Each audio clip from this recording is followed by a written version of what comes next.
Les frameworks. À l'époque, la méthode de développement web était une méthode monolithique. Ce mot compliqué ne l'est pas tant que ça. Mono vient de unique. C'est parce que c'était le serveur qui s'occupait de tout. Le serveur générait lui-même le HTML qu'il générait avec du langage serveur et envoyait le tout déjà prêt au navigateur. Lors de gros projets, ça devenait totalement ingérable. Désormais, ce n'est plus le cas. Dans le développement web moderne, le back-end et le front-end sont séparés. Le navigateur traduit l'interface du site, le HTML, CSS, JavaScript, le front-end, d'un côté, et les données, le back-end, de l'autre. La connexion des deux se fait avec ce qu'on appelle une API. Nous reviendrons plus tard sur ce qu'est une API. Pour l'instant, sachez juste que c'est ce qui sert de connexion entre une interface graphique et des données. Par exemple, ce qui sert à faire la connexion entre l'interface de Facebook, couleurs, structure de page, barre de navigation, etc., avec vos données, nom, image, statut, post, etc. Depuis que cette séparation a été faite, les projets web sont devenus de plus en plus gros.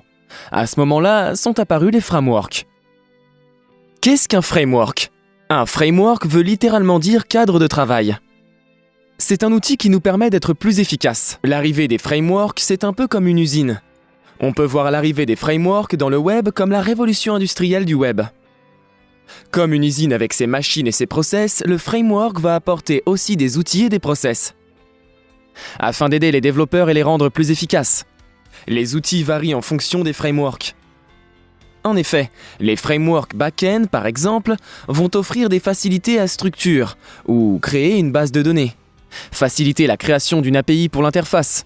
Il en existe de très nombreux. Laravel, J2E, Rails, Node.js sont des frameworks back-end. Daki a été développé avec le framework back-end Django par exemple. Un framework front-end, lui, va faciliter la création d'interfaces web. Il va offrir une facilité dans la création de composants comme des navbars, des cards, des menus déroulants déjà prêts à être intégrés dans votre code, ou encore des formulaires déjà prêts et avec un minimum de sécurité.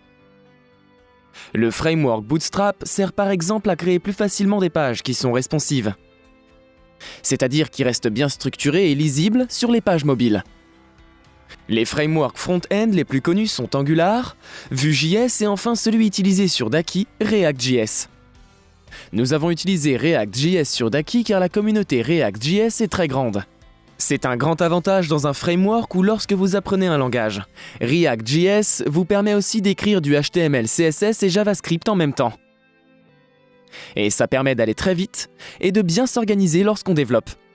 React.js a une particularité. C'est une librairie et non réellement un framework. Le débat entre ce qu'est une librairie et un framework reste complexe. Les deux apportent des outils pour aider les développeurs et les rendre plus efficaces. Les librairies, elles, sont moins contraignantes dans la structure. Car oui, un framework, c'est aussi des contraintes de structure. Mais cela serait trop long d'expliquer réellement la différence maintenant. Tous ces outils nous permettent à la fois de gagner du temps, mais aussi d'avoir une structure commune entre tous les développeurs du projet. Pour finir, il faut savoir que les frameworks sont liés à un langage. Laravel, par exemple, est un framework PHP. J2E est un framework du langage Java. Django, quant à lui, est un framework sur Python. Les frameworks front-end sont généralement sur JavaScript. Le mieux pour comprendre réellement ce qu'est un framework reste de devenir développeur et de l'essayer, pour ne plus pouvoir s'en passer. Je vous dis à très bientôt pour en apprendre plus sur le web.